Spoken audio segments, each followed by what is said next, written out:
மகிழ்ச்சியின் சத்தம் வழங்கும் அனுதின தேவமன்னா. Voice of Joy presents Daily Manna by Reverend A. Benedict. Praise the Lord. God loves you so much. இந்த நாளைக்குரிய தேவ மன்னாவாக ஆண்டவர் நமக்கு காண்பித்திருக்கிற மிக அருமையான ஒரு வேத பகுதி உபாகமம் 1ஆம் அதிகாரம் 11ஆம் வசனம். நீங்கள் இப்பொழுது இருக்கிறதை பார்க்கிலும் 1000 மடங்கு அதிகமாகும்படி உங்கள் பிதாக்களின் தேவனாகிய கர்த்தர் உங்களுக்கு சொல்லியபடியே உங்களை ஆசீர்வதிப்பாராக. அவனை கேட்கிற அன்பான தேவச்சனமே, இந்த நாளைய வார்த்தையின் தலைப்பு ஆயிரமாய் உங்களை பெருக பண்ணும் தேவன். ஆமாம், நேற்றைய நாளில் தான் நாம் சின்னவன் 1000 சிறியவன் பலத்த சாதியும் ஆவான் என்று சொல்லி நாம் பார்த்தோம்.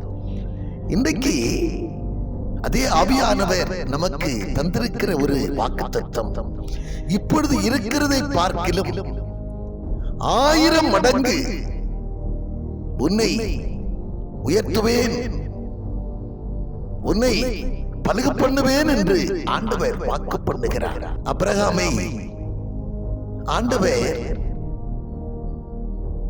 ஆசீர்வதித்து உன்னை வானத்து நட்சத்திரங்களைப் போலவும் கடற்கரை மணலைப் போலவும் உன்னை பெருக பண்ணுவேன், உன் சந்ததியை பலுகி பெருக பண்ணுவேன் என்று சொல்லி வாக்கு பண்ணினார். ஆதியாகமம் 17ஆம் அதிகாரத்திலே ஆபிரகாமுக்கு 99 வயதான நிலையிலே அந்த 99 வயதான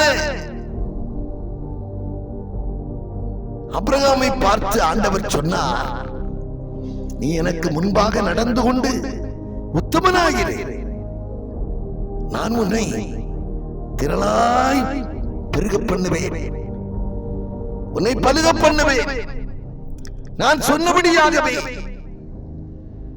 நான் உனக்கு கூறியிருந்தபடியாகவே வானத்து நட்சத்திரங்களைப் போலவும் கடற்கரை மணலைப் போலவும் உன்னை பலுகி பெருக பண்ணுவேன் என்று சொன்ன ஆண்டவர் இந்த நாளிலே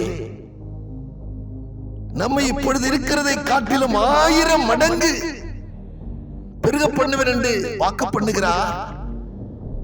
ஆனால் ஆபிரகாமுக்கு எப்படி ஒரு நிபந்தனையை அளித்தாரோ, நிபந்தனை விதித்தாரோ, அதே போல நமக்கும் நம்மிடத்திலும் ஆண்டவர் கேட்கிற ஒரு காரியம்தான், நீ எனக்கு முன்பாக நடந்து கொண்டு உத்தமனாயிரு, நீ எத்தனை வயது சென்றவனாய் இருந்தாலும் பரவாயில்லை, நீ எனக்கு முன்பாக நீ உத்தமனாயிரு, உண்மையாயிரு,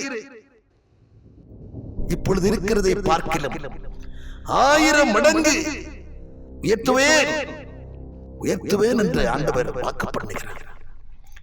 பரலோக பிதாவே, நாங்கள் உம்மை துதிக்கிறோம், உம்மை ஸ்தோத்திரிக்கிறோம். ஆண்டவர் இப்பொழுது இருக்கிறதை பார்க்கலாம் 1000 மடங்கு உயர்த்துவதாக வாக்கு பண்ணியிருக்கிறீரப்பா. எப்படி ஆபிரகாம் தன்னுடைய 99 வயதிலே அவனை அழைத்து அவனுக்கு ஒரு நிபந்தனையை விதித்தீரே, நீ எனக்கு முன்பாக நடந்து கொண்டு உத்தமனாயிரு என்று சொல்லி, அதே போல இந்த வார்த்தையை கேட்டுக் கொண்டிருக்கிற ஒவ்வொருவரும் உத்தமமாய் முன் செல்லவும் உண்மை உள்ளவர்களாய் உம்முடைய சன்னிதானத்திலே காணப்படவும், அதன் நிமித்தமாக கேட்கிற ஒவ்வொரு தேவ பிள்ளைகளும் 1000 பெருகும்படி அவர்கள் ஒவ்வொருவருக்கும் நீர் உதவி செய்ய வேண்டும் என்று உடைய கருத்தில் அர்ப்பணித்து ஜெபிக்கிறோம். யா பொறுப்படுத்திக் கொள்ளும். இயேசு கிறிஸ்து மூலம் ஜெபிக்கிறோம் பிதாவே. ஆமென்.